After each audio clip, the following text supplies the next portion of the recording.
Non. Enfin, vous Je te quitte, Raph.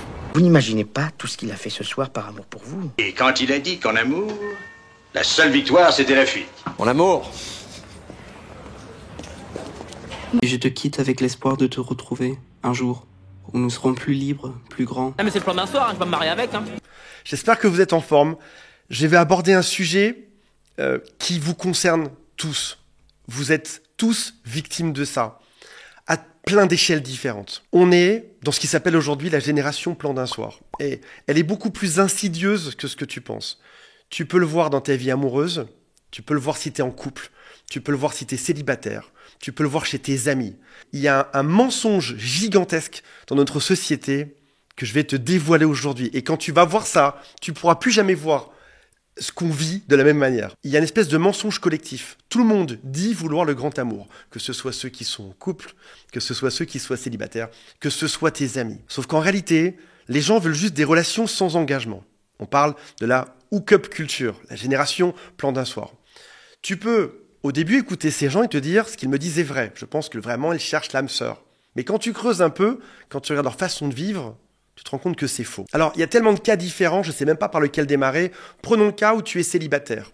Tu vas sur des applications de rencontres, tu te rends compte que tu te fais ghoster de temps en temps. C'est-à-dire qu'en gros, tout se passe bien et tout d'un coup, plus de nouvelles. Cette personne te disait vouloir le grand amour et puis un jour, il n'y a plus rien. T'en deviens quasiment parano, tu te dis mais c'est pas possible, c'est moi le problème, qu'est-ce que je fais de mal? Ou alors c'est parce que sur Tinder, les gens ne veulent que ça. Tu sais pas trop s'il faut t'en vouloir à toi ou s'il faut en vouloir aux autres. T'en finis par manquer de confiance en toi, à te dire si ça se trouve, je vais rencontrer quelqu'un de bien dans pas longtemps et ce sera l'échec, ce sera la catastrophe. Prenons d'autres exemples. Tu peux par exemple avoir ton meilleur ami ou ta meilleure amie qui est célibataire depuis très longtemps. Cette personne t'appelle et te dit qu'elle cherche l'amour, le vrai, etc. Mais si tu regardes réellement son comportement, c'est pas comme ça que ça fonctionne. Je reviens là-dessus dans un instant. Je vais t'expliquer pourquoi est-ce que notre marché a complètement été transformé. Je vais t'expliquer aujourd'hui pourquoi est-ce que tout le monde pense chercher le grand amour, alors qu'en réalité, ce n'est pas ce qu'on cherche. Je vais commencer par une histoire. Un ami se fait inviter dans une soirée.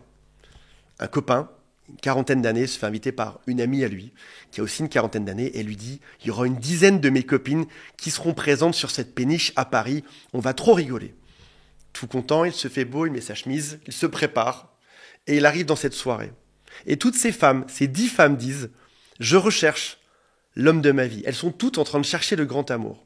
Et il se dit « Génial, je suis là, peut-être que ça va le faire. » Et il découvre au fil de la discussion qu'elles ont chacune, alors il y a des mots que je ne peux pas dire sur YouTube, qu'elles ont chacune des plans réguliers, entre 1 et 2 par mois, de gars qu'elles voient. Donc elles disent chercher quelque chose, mais dans leurs actes, elles font autre chose. Il revient catastrophé et il me dit « Antoine, les femmes sont devenues comme nous, voire même pire que nous au final. » Ça peut être cet homme aussi, qui fréquente souvent les sites de rencontres, et qui va toujours trouver un souci. Il y aura toujours quelque chose qui n'ira pas dans cette relation. Oui, certes, cette copine est pas mal, il l'aime bien, mais elle pourrait être un peu plus comme ci, un peu plus comme ça. Il devient très picky, il fait très gaffe à tous les détails. Elle n'est pas parfaite, donc il la dégage. Et tu commences à avoir un doute.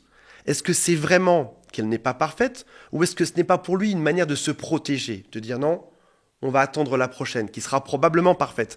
Comme si on courait tous après un rêve inaccessible. Ça peut être cette femme que vous avez croisée, que vous êtes peut-être dans vos amis, qui a une cinquantaine d'années, qui dit chercher le grand amour.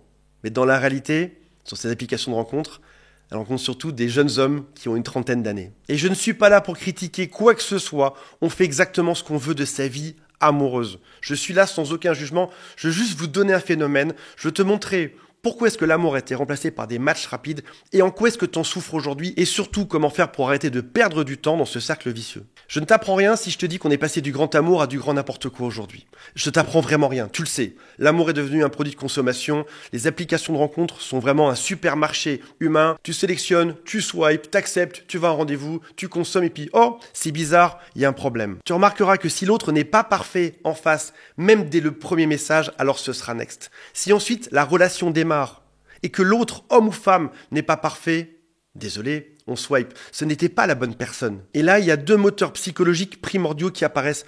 Il y en a des tonnes qu'on a déjà vu dans d'autres vidéos, mais les 2 principaux dont il faut se rappeler aujourd'hui, le premier, c'est que cette facilité d'accès ne va pas dans le bon sens de créer quelque chose de durable. La deuxième chose, c'est que les gens ont peur aujourd'hui. Ils se réfugient très souvent derrière des prétextes pour mettre fin à la relation plutôt que de la continuer. Parce qu'il y a quelque chose déjà de socialement acceptable à ça, et parce que ça leur évite la douleur de s'attacher à quelqu'un, puis à de souffrir. Commençons par le premier. J'ai dit que la facilité d'accès à une personne sur une application de rencontre vient nuire à la construction du lien durable. Alors, attention, je ne dis pas que personne ne se met jamais en couple de manière durable sur un site de rencontre, j'ai juste qu'une majorité, peut-être 99%, sont des gens traumatisés qui n'arrivent plus à se mettre en couple dessus. Il y a deux façons de fonctionner sur Terre. Il y a des façons rapides qui donnent peu de résultats et des façons lentes qui donnent plus de résultats. Comme dans un espèce de grand schéma du yin et du yang, plus c'est rapide, plus c'est facile, moins ça marchera. Plus on prend le temps, plus c'est lent, plus il y a des chances que ça se connecte. Comment marche une bonne entreprise? Elle a été construite dans le temps. Comment marche une bonne amitié? Elle a été construite dans le temps, cette amitié. Comment marche un vrai amour? Il a été construit dans le temps. On a appris à se connaître, à savoir qui on était, puis à s'aimer, puis à se mettre ensemble au cours de quelques mois, voire même parfois de quelques années. Pour le deuxième point, qui est celui que les gens préfèrent quitter ou préfèrent ne pas s'attacher par peur, je pense qu'on est dans une société qui, globalement, est dans une forme de détresse mentale. Alors, tu vas me dire, non Antoine, moi je ne suis pas de ce genre de personne, moi je suis quelqu'un de chouette. Si jamais tu fréquentes un site de rencontre pendant quelques mois et que tu te fais ghoster du jour au lendemain, j'ai des clients à qui ça arrive, au bout de 3-4 mois de relation, du jour au lendemain, plus une seule nouvelle et leur numéro est bloqué alors qu'il n'y a eu aucune dispute la veille. C'est traumatisant. C'est-à-dire que même si toi, tu arrives là-dedans de manière saine, au bout d'un moment, tu finiras par ressembler à la masse. Cette masse qui n'arrive plus à s'attacher pour se protéger. Et j'affirme aujourd'hui qu'une majorité de la population est traumatisée et préférera toujours se réfugier derrière des ruptures, derrière ne pas s'engager émotionnellement, plutôt que de faire un travail sur eux. Beaucoup de gens auraient besoin de voir un psychologue pour s'en mettre d'un mauvais divorce, d'une enfance compliquée ou d'expériences traumatisantes. Et plutôt que de faire ce travail sur eux, ils préfèrent penser simplement que la prochaine personne sera la bonne. La prochaine personne pourra me sauver de tout ça. Parce que ce n'est pas moi le problème, c'est que je n'ai pas trouvé la bonne personne. Et toi, tu tombes face à ce type de profil et tu finis par te remettre en question. Pourquoi est-ce que je me fais quitter? Pourquoi est-ce que ça ne fonctionne pas? Pourquoi est-ce que l'autre ne s'investit pas?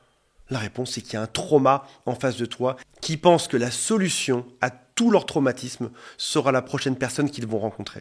Comme une espèce de chute en avant infinie. Si tu comprends cette première partie, la deuxième, tu la comprendras aussi. Pourquoi est-ce que ces gens mentent et pourquoi est-ce que ce n'est pas toujours conscient?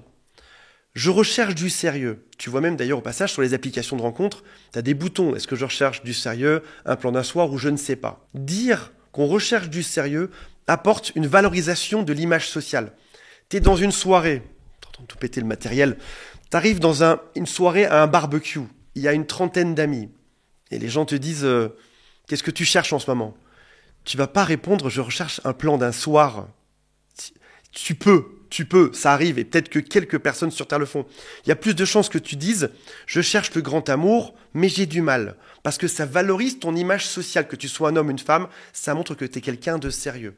Maintenant, il y a le pendant à ça, l'effet inverse. Tu peux aussi dire je ne recherche absolument plus rien, je ne veux pas me caser. Ce qui, bizarrement, valorise aussi ton image sociale. Tu deviens hard to get, comme ils disent en Amérique. Tu deviens difficile d'accès. En disant « je ne recherche personne », ton image sociale monte. En disant « je recherche du sérieux », ton image sociale monte aussi. Et tu remarqueras une chose, à tous ces gens qui te disent « je ne cherche absolument personne », si tu vérifies réellement dans leur téléphone, il y a toujours quelqu'un qui traîne. Ils ont toujours un plan d'un soir par-ci ou par-là. Ils ont peut-être même un plan d'un soir régulier depuis 3 ans. Non, je ne veux surtout rencontrer personne. Oui, techniquement, tu rencontres quelqu'un en ce moment. Il y a donc cette dissonance cognitive. On ment aux autres pour valoriser une image sociale, mais on se ment aussi à soi-même. On n'est pas en train de dire « je me suis mis en protection émotionnelle parce que j'ai peur de souffrir, parce que ce monde m'a rendu comme ça. J'ai aussi... au fond de moi, ce rêve de rencontrer l'homme ou la femme parfaite. J'en ai ce rêve et je garde ça dans un coin de ma tête. Ça, c'est la partie visible de l'iceberg. La partie invisible, là où on se ment nous-mêmes, c'est qu'on peut tout à fait se dire « je recherche l'amour d'une vie », pour autant ne pas mettre du tout les bonnes actions pour ça. Maintenant que tu sais ceci, maintenant que tu as la vision sur ce pan qui était un peu sombre, que tu n'arrivais pas à comprendre, Maintenant, je te promets que la prochaine soirée que tu feras, tu verras tes amis, peut-être même tes rencarts, tu les verras différemment. Alors c'est bien beau tout ça, mais comment est-ce qu'on en sort? Il y a des signaux que quelqu'un cherche juste du S, même s'il te parle d'amour. Premier signe bizarre, tout va très vite. Cette personne veut te voir vite, vite. On peut se dire c'est chouette, peut-être parce qu'on va fusionner, mais la plupart des gens sont juste en train de reproduire compulsivement cette idée ou ce fantasme d'arriver dans une relation parfaite. Plus on ira vite, plus il y a de fortes chances que ça s'écrase. Personne n'est parfait. Je ne suis pas parfait. Vous, ceux qui regardent cette chaîne, qui s'abonnent, sont parfaits. Mais la plupart des gens ne sont pas parfaits. Donc ça veut dire que on fantasme tous quelque chose de parfait. On va aller très vite dedans. Plus vite ça va aller, plus vite ça va redescendre. Il pose finalement assez peu de questions sur toi. Il n'y a pas de questions de fond. Il ne cherche pas vraiment à te comprendre, à prendre le temps de savoir qui tu es réellement avant qu'il se passe quelques actions. Tu remarques au fil des semaines qu'il n'y a pas de projection future réelle. Ah oui, ça fait déjà 3-4 mois qu'on est ensemble. Qu'est-ce qu'on fait cet été? Qu'est-ce qu'on fait cet hiver? Est-ce qu'il y a un plan? Ou est-ce qu'on se voit toujours pour passer des bons moments? Mon message d'aujourd'hui, il est pénible. Je sais que personne ne veut entendre ça. On veut tous se dire, je vais me connecter à cette application de rencontre et je vais rencontrer quelqu'un de bien direct qui va m'emporter. Et c'est peut-être ce soir à 20h32 que je vais rencontrer Jean-Mich qui va m'envoyer du rêve avec sa vieille BMW décapotable. Peut-être, mais il y a plus de chances que Jean-Mich, tu aies besoin de le connaître pendant quelques mois avant de savoir si c'est la bonne personne ou pas. L'amour se construit dans le temps. Un physique se construit dans le temps. Tu peux pas penser qu'en allant 3 fois à la salle de sport, tu auras un physique de rêve. Tes meilleures amitiés se sont construites dans le temps. C'est comme ça que ça marche. Ton travail s'est construit dans le temps. Tu as probablement fait des études pour avoir ce travail. Ça s'est construit dans le temps. Si tu avais eu ce travail en un jour sans faire d'études, probablement que ce travail, tu l'aurais perdu aussi en un jour, quelques mois après. Pourquoi est-ce que tu tombes dedans aujourd'hui? Pourquoi est-ce qu'on tombe tous dedans aujourd'hui? Moi, le premier. Parce qu'à un moment donné, tu as un manque d'amour émotionnel. Et tu peux te contenter de certaines miettes. Te dire, parce qu'il y a quelques miettes, ça va me rassasier pendant quelques temps. Comme quelqu'un qui crèverait de faim dans la rue, à qui on donne un tout petit bout de pain, tu te dis, au moins je peux avoir un peu à manger, quelque temps me sentir un petit peu mieux. Et t'en viens même à rêver que ces quelques miettes sont un festin en fait. Par exemple, tu peux t'accrocher à quelqu'un juste parce qu'il est un petit peu gentil, parce qu'il y a à peu près ce qu'il faut, parce que tu as peur d'être déçu à nouveau. Tu projettes vite, parce qu'il y a toujours une partie de toi qui rêve de ça. Garde bien en tête, si tu veux avoir une vie amoureuse qui est phénoménale, qu'il faut que tu prennes ton temps. Prends ton temps pour discuter, prends ton temps pour rencontrer, prends ton temps pour savoir à qui tu as affaire en face de toi. Dans le temps, tu sauras mieux qui est l'autre, tu vas découvrir ses amis, tu vas découvrir son histoire. Tu vas découvrir que des phrases comme « ça fait 2 ans que je suis célibataire » veut peut-être simplement dire que l'autre en face, homme ou femme, a enchaîné les conquêtes pendant 2 ans. Ne regarde pas les paroles, regarde les investissements en temps, en énergie, en patience, en discussion avec toi. Le vrai amour, c'est pas celui qu'on promet, c'est pas des phrases. C'est celui qu'on construit lentement, malgré cette envie profonde au fond de toi d'aller vite. Voilà mes amis, j'espère que ça vous a intéressé. Je vous rappelle qu'il y a un quiz en dessous qui s'appelle « Est-ce que cette personne est perverse narcissique ?» Il y a aussi un lien pour m'appeler. Et puis, dans un monde de zombies émotionnels, parce que c'est vraiment ce qu'on vit aujourd'hui, rappelez-vous qu'il existe quand même certaines personnes qui sont sacrément bien. C'est juste à vous d'aller les chercher. On pourrait se décourager, se dire « j'ai tellement essayé, j'ai tellement cherché, je ne trouverai jamais personne ». Tous ces hommes sont tous pareils. Le souci, c'est les hommes. Toutes ces femmes sont toutes pareilles. Le souci, c'est les femmes. Même si 95% de la population est complètement pétée, il reste 5% de gens bien qui sont exactement comme vous. Que ce soit sur une application de rencontre, que ce soit dans une activité que vous faites hors de votre travail, que ce soit même dans votre travail, dans votre cercle amical, il existe des gens qui sont drôlement bien. Mais ouvrez les yeux et demandez-vous quelle est la vérité. Quelle est la vérité dans l'histoire qu'on vous raconte? Quelle est aussi la vérité dans l'histoire que vous racontez. Et vous allez voir qu'en prenant votre temps, vous aurez toutes les pièces du puzzle pour savoir à qui vous avez affaire. J'espère que ça vous a intéressé et on se retrouve prochainement. Salut à tous, bye.